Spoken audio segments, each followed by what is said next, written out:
a gerente da loja me tratou meio assim com indiferença. Aí eu agi normalmente, fui desenvolvendo meu trabalho.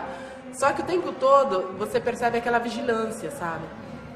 Aí no final das contas, quando ela pegou e disse que nunca tinha visto uma vitrinista negra. Aí eu falei assim, nossa, então muito prazer. Eu sou a única vitrinista negra que você conhece. Você não vai mais esquecer de mim. Tipo, aqui mesmo em São Paulo, eu tive um comercial de uma loja de tecidos, que eu fiz as fotos para o outdoor, o cliente me pagou e não pôs na rua, a agência me escolheu e o cliente não aceitou, alegando que a clientela da loja dele era de classe média, não iria aceitar sugestões de uma negra. O racismo no Brasil é que nem ácaro. Existe, todo mundo acredita, só que só algumas pessoas sentem, né? Só os asmáticos sentem. Eu sou asmático e sou negro, então sinto racismo e sinto o ácaro.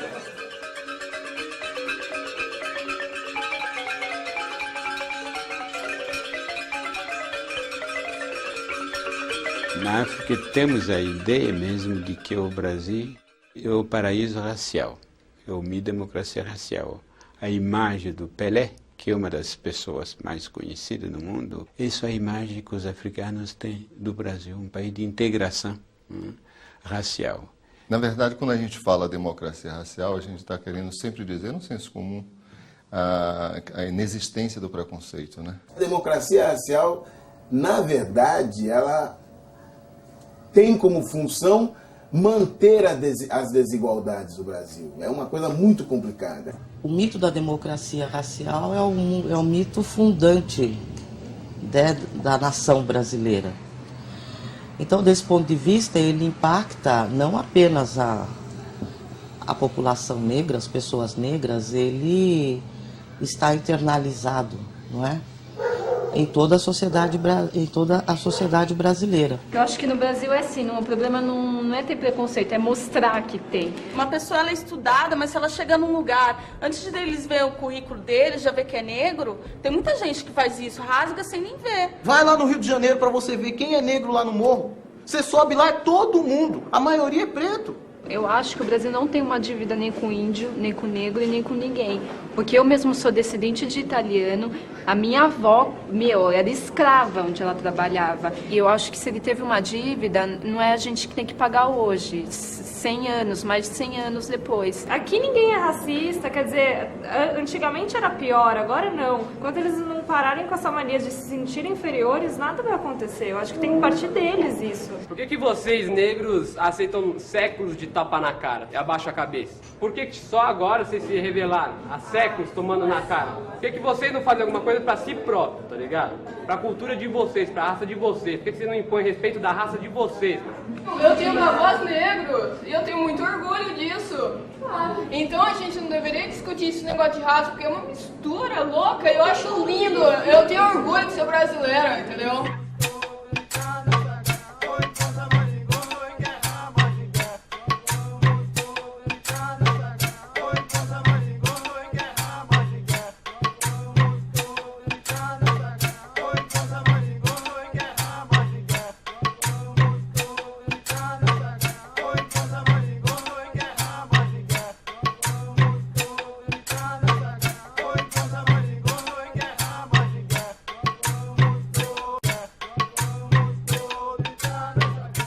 Até os anos 30, a negrada não jogava futebol nos clubes. Verdade, não jogava. E o Brasil não tinha uma Copa do Mundo. A partir do momento que a negrada começou a participar dos clubes, o futebol mudou. Só que aí tinha uma barreira, que era a seleção brasileira. A partir do momento que os negros entraram na seleção brasileira, a gente começou a conquistar as Copas do Mundo. E mudou o futebol, cara. E se tornou um país do futebol. Agora a gente vai ficar onde? Sempre na favela, na periferia. Pega a história do samba de São Paulo. Quando o neguinho saía aí, cordão tomando porrada, era tudo preto. Começa a ganhar dinheiro, começou a clarear. Fica meu nome aí. Vai clareando, só tem branco ganhando dinheiro. Os negros continuam sambando no chão. Esse é Pode. Destaque solar. Pode mais. Para ser mais rigoroso, a gente deveria usar a democracia racial pensando uma matriz de pensamento que começa de fato, com Gilberto Freire, apesar dele ter usado muito raramente a expressão democracia racial.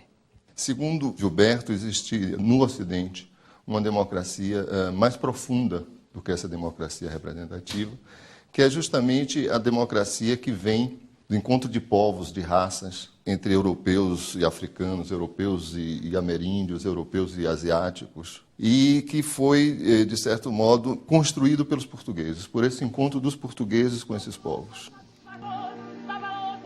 Trazemos quase todos a marca da influência negra, da escrava Ocinhama que nos embalou, que nos deu de mamar, que nos deu de comer, da negra velha que nos contou as primeiras histórias de bicho e de mal assombrado, da mulata que nos tirou o primeiro bicho de pé de uma coceira tão boa, da que nos iniciou no amor físico e nos transmitiu, ao ranger da cama de vento, a primeira sensação completa de homem, do moleque que foi o nosso primeiro companheiro de brinquedo.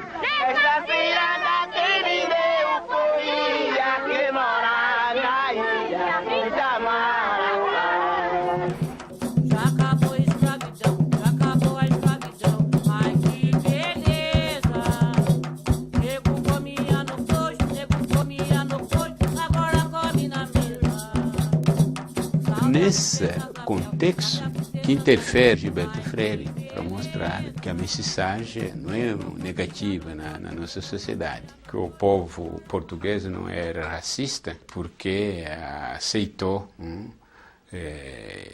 cruzamento com mulheres índias, mulheres negras, cruzamento do qual nasceram tantos mestiços, o que mostra que nós não somos um povo racista. Isso é um argumento já destruído, porque ele ignorava praticamente a relação entre sexos. Naquela época, o homem devia ser iniciado antes de se casar, e a mulher branca, que era uma minoria, devia se casar virgem. Então, onde se iniciava os filhos desses senhores, a não ser com as escravas negras índias, nesse contexto que começa o processo de mestiçamento. Isso não quer dizer que isso é sinônimo de democracia. Quer dizer, há toda uma romantização no Brasil sobre em que condições se processou essa ampla miscigenação. Romantização no sentido que se destitui do relato histórico essas condições de violência. O primeiro debate enfocava justamente a dificuldade de construir uma identidade com tanta diversidade biológica e diversidade cultural. Os ideólogos da época achavam que a mestiçagem era um problema e a pesar negativamente no destino do povo brasileiro, porque ia ser um povo construído com uma parte de população mestiça, que é uma população degenerada. Que diziam Silvio Romero, Paulo Prado, eles divergiam em que momento exato, mas que havia uma convicção, uma certeza e, sobretudo, um desejo, naturalmente, de que a população negra fosse extinta e substituída por estoques raciais europeus.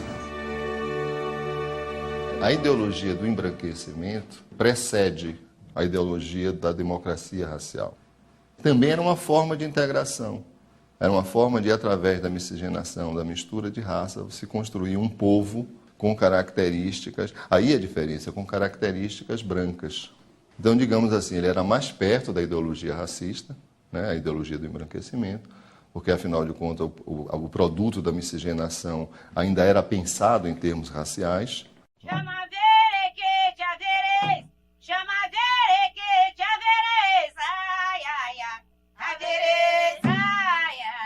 A democracia racial, tal como imaginada por Gilberto Freire, dá um passo adiante disso. Porque não se trata apenas da integração pela mistura, mas se trata, digamos, de uma nova construção cultural. Quer dizer, é uma nova cultura, uma cultura luso-brasileira. É uma cultura morena, miscigenada, que vai ter lugar nesse processo. O chefe de polícia da minha terra, um mestiço. A minha avó paterna era uma mulata, e bem escura, aliás. No Brasil, coronel, É difícil dizer que não é mestiço. Esse sentido primeiro da democracia racial vai desaparecer rapidamente, né? Vai rapidamente desaparecer no pós-guerra, quando de fato o Brasil quer se tornar uma democracia política. A história ela foi bastante irônica com o Brasil, porque fim da Segunda Guerra Mundial, o mundo passa a contestar a questão de raça. E nessas discussões do abalo do conceito, raça perde status de ciência, não é mais ciência, o Brasil se arvora de ser o paraíso racial do mundo. E a ONU, através da Unesco, decide fazer uma pesquisa aqui para saber o que faz o Brasil o paraíso racial da humanidade e pegar esse material, divulgar nos Estados Unidos, na África do Sul, nas colônias portuguesas, para dizer, olha, o que vocês estão fazendo é errado e aqui nós temos um exemplo mundial, né, que vocês podem utilizar, que prova que negro e branco pode conviver harmoniosamente. Resultado dessa pesquisa foi que eles descobriram que o Brasil não era esse exemplo, era um lugar comum, o Brasil era idêntico a todos os países, só que trazia uma novidade, que era uma discriminação de forma velada. Algumas pessoas dizem que os americanos, os sul-africanos se arrependem de não ter adotado o modelo brasileiro. O racismo brasileiro é uma obra de engenharia.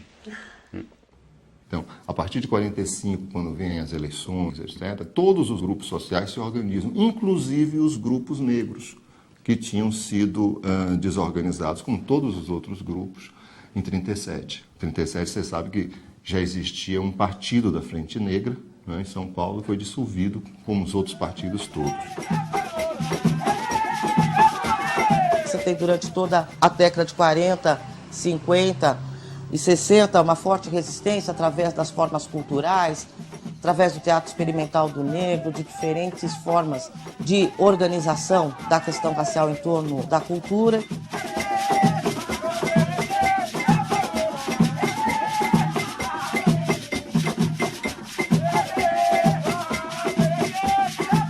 O ideário de democracia racial sofreu um duro golpe nos anos 50 a partir de pesquisas científicas. Tão importante quanto Martin Luther King, tão importante quanto o Zumbi é Florestan Fernandes para nós, que cientificamente conseguiu demonstrar, tá certo, de que maneira no Brasil existe uma distribuição desigual de bens, de capitais em função da raça. E o movimento negro soube se reinventar a partir daí também. Sobre se reinventar a partir dessas pesquisas científicas, incorporar elas dentro de uma perspectiva política. Hoje é uma data histórica. Nós estamos hoje desenvolvendo um ato de repúdio, que é o primeiro de uma luta permanente contra o trabalho psicológico de esmagamento do negro, contra a constante repressão policial. Todos nós sabemos o prejuízo social que causa o racismo. Quando uma pessoa não gosta de um negro, é lamentável. Mas quando toda uma sociedade assume atitudes racistas frente a um povo inteiro, aí então o resultado é trágico para nós negros.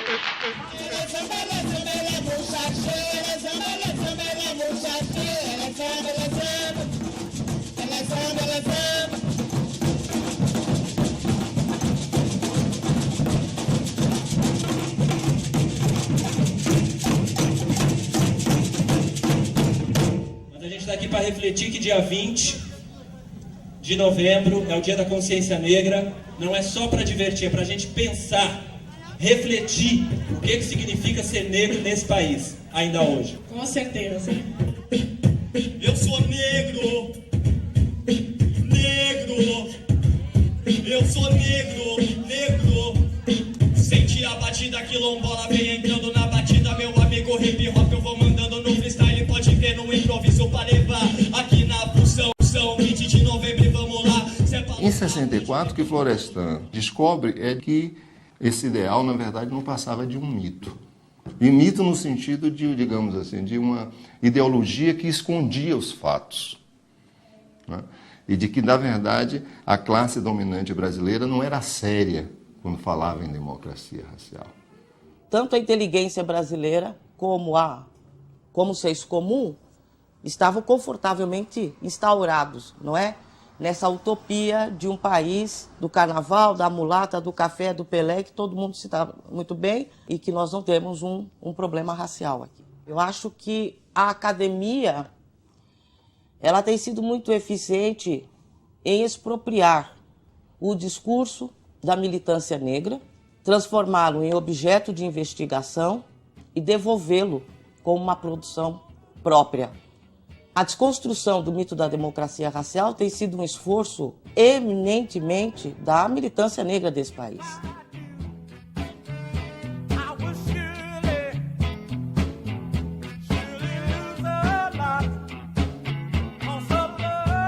É o seguinte, eu acho é que você não tem o negro como classe média. Você não consegue se legitimar como negro sendo classe média.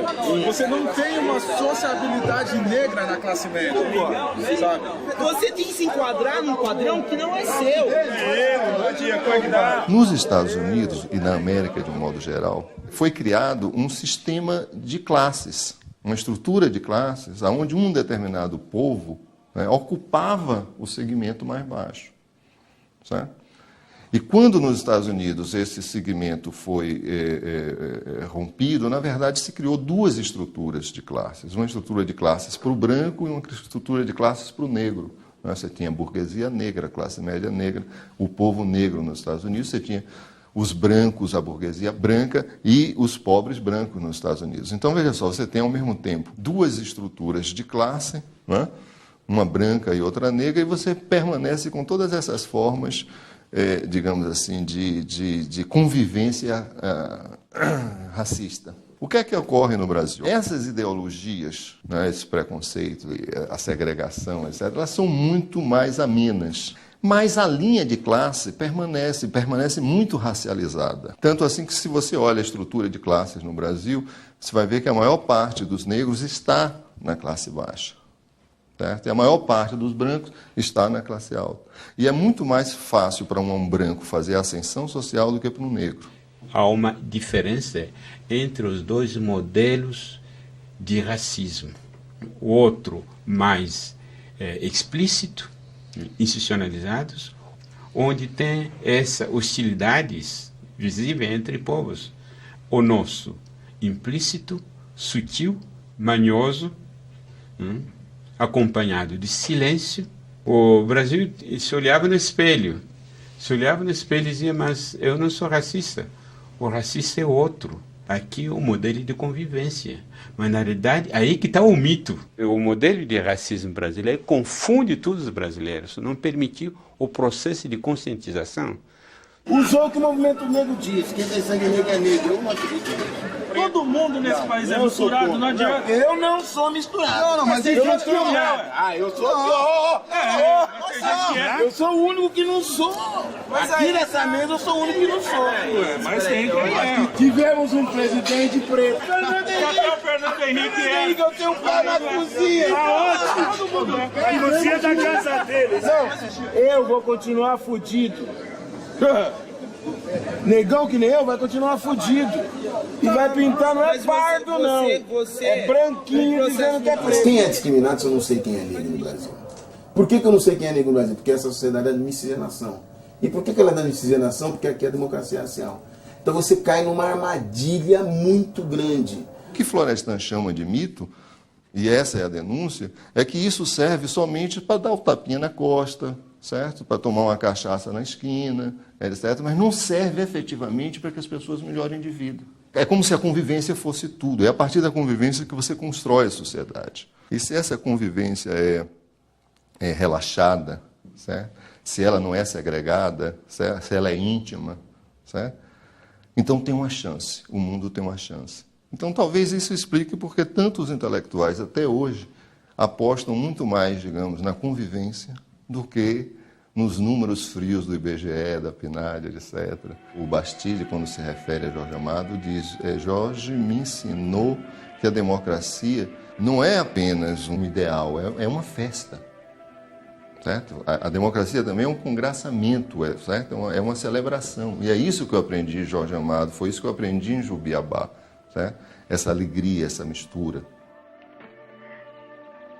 É normal que algumas pessoas celebrem isso, certo? Mas também nas artes brasileiras, em vários momentos, fica muito clara o outro problema, que é o problema justamente, digamos, dessa estrutura de classes tão rígida, e a cor barra realmente as oportunidades. Então você não vive numa sociedade de oportunidades iguais.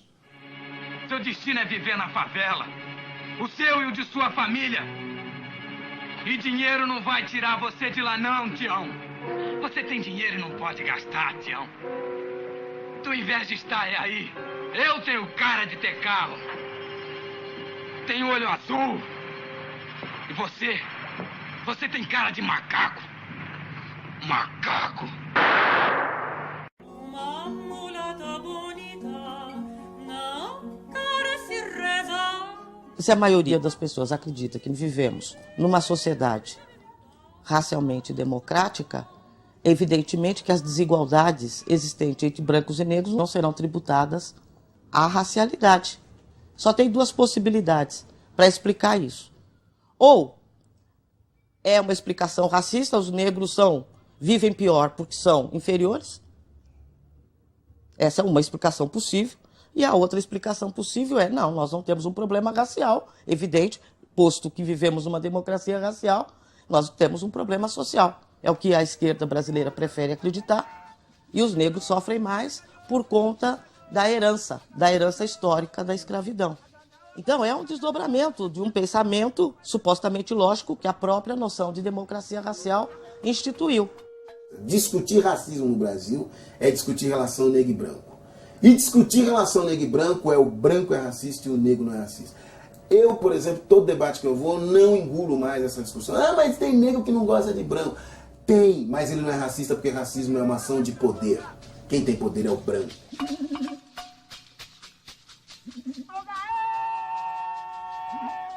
Aonde as coisas realmente ficam difíceis de resolver é quando pega na estrutura das desigualdades. Porque a estrutura da desigualdade pega os interesses das pessoas, o bolso. Entende um pouco a contradição? Quem gostaria de viver numa sociedade segregada racialmente? Ninguém. A raça não é o tipo de identidade que qualquer pessoa queira, goste de ter como um futuro. A gente não tem uma linha divisória entre o que é negro e o que deixa de ser negro. Uma estratégia de integração dos negros tem sido um embranquecimento. A classe média sabe que a única maneira de fazer reprodução de riqueza nesse país é tendo uma boa educação. E isso passa por onde? Passa por uma boa universidade. Sabe o que se está discutindo cota? Dinheiro. Dinheiro, tá ligado? É isso, mano. É isso. Ninguém quer abrir mão do dinheiro. Ninguém quer abrir mão de privilégio. E dinheiro. Não é discussão de que é preto, não é dinheiro. Eu vi no Jornal Nacional ontem, tava lá, a menina branca, cabelinho liso, bonitinho, entrou numa cota de negro. Por quê? Porque foi Ninguém sabe o que é preto no Brasil? Sabe. Sabe! Eu não engulo. Meu bisavô é preto. É bisavô. Foda-se. Avós brancos e hoje pais brancos. É branco. No Brasil é branco. Agora não fica papo furado que é preto. A bibliografia que existe sobre o negro nesse país é extraordinária. Os grandes intelectuais desse país, todos começaram as suas carreiras acadêmicas estudando negro. Fernando Henrique Cardoso, Florestan Fernandes, Ottaviani. Como é que esse elemento ele é absolutamente verdadeiro enquanto objeto de estudo, e aí, na hora dele ser beneficiário e não objeto de uma ação, ele adquire uma insustentável leveza do ser que ele se torna imponderável. Eu tô num país sacana, país da democracia racial, que diz: case com uma mulher branca que seu filho será mais feliz que você. Acabou! Eu não quero isso! Quando uma pessoa diz quem tem sangue negro é negro, quando eu digo que eu não concordo, não é à toa. O cara quando vai como branco, dizendo uma cota eu sou negro, é sacanagem! Não é interessante ser preto no Brasil, pra ninguém. Só quem não tem opção é preto. Entende? A gente tem que se virar com isso. Eu, ele, você, todo mundo tem que se virar com isso. Tá ligado? A gente tem que valorizar a nossa identidade, tem que fazer o diabo que for. Eu tenho uma filha negra de pele clara. Sabe como é que foi assegurado o registro de negra no registro dela? O pai foi registrá-la, o pai dela é claro, levou minha irmã, negra como eu, como testemunha, né, para registrar. Aí o escrivão começa a fazer o registro, fez o registro tudo certinho e entregou. Aí o pai foi ler para conferir, viu cor branca. Falou, não, tá errado, a minha filha não é branca, a mãe dela é negra, então ela não é branca, só por favor corrige.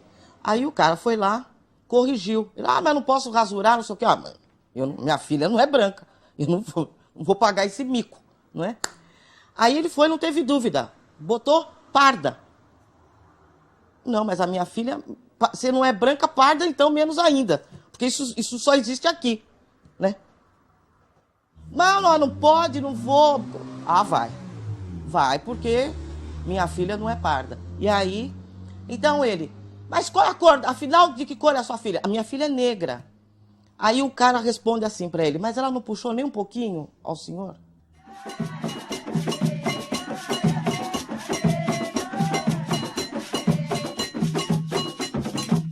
Não, porque o cara tem preto na família, não sei o que. Você chega em um lugar como a USP, a conversa é outra. A conversa, meu avô é italiano, meu bisavô era espanhol, alemão. Então, quando você tá falando de poder, mano, a avó é preta quando precisa. Quando não precisa, mano, é italiano. Aparece, né? Aparece o vô e esconde a avó. É exatamente o contrário do que acontece nos Estados Unidos, né? Lá, se você tem 1/8 de sangue negro, você é negro. Aqui, se você tiver um pouquinho de sangue branco, vá se livrando dessa negritude, se autodeclare. Então, há um convite à traição, há um convite a abandonar, né, a sua identidade racial. Há um estímulo da sociedade brasileira para que as pessoas negras neguem a sua ascendência, descendência negra. É valorizado o discurso do negro que faz o discurso da miscigenação da morenidade. Não, sabe quem lançou a Glória Maria? Sabe o que lançou a Glória Maria? Ela foi barrada. Foi barrada num hotel no Rio de Janeiro, na Avenida Atlântica. E denunciou. E ela era black. Cabelinho duro e tudo. Duro e o caramba. Ruim. Não. Cabelo ruim, nada.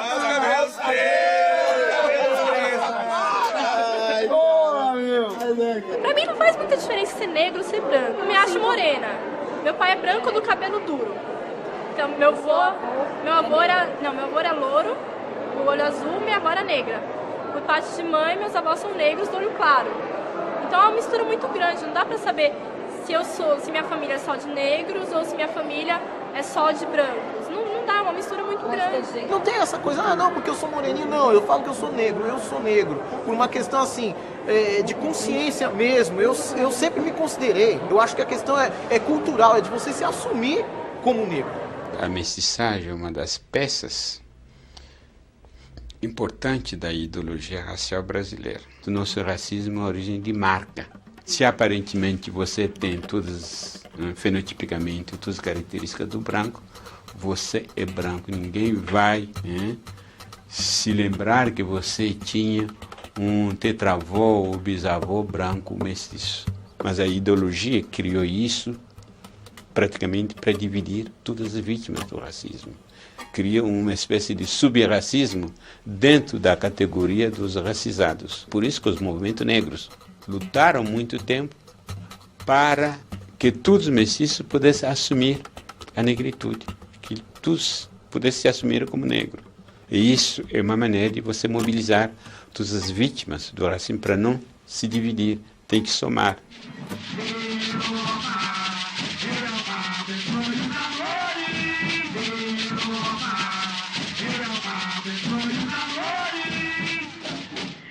As minhas irmãs são muito claras. Eu sou a mais escura.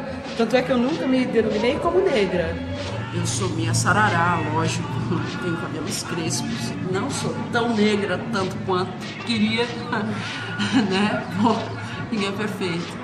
Porém, eu me sinto na responsabilidade de ser tão negra, sabe? É só um tom a mais, pô. Ou a menos, né? A menos.